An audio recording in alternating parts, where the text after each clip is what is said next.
How to fix screen won't turn on issue on your Honor 90 or 90 Lite. So to fix this issue, first of all try force restarting your phone.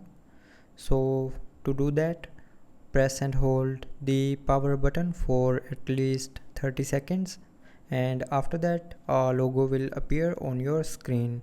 So when a logo appears on your screen, you can release your finger, and after that the issue will be fixed. And then open settings, scroll down and tap on system and updates, and then tap on reset.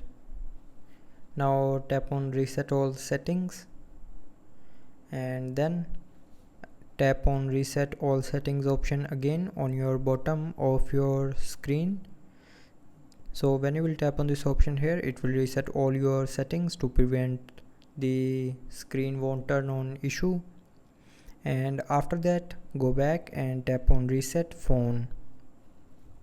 Now tap on reset phone option again to confirm.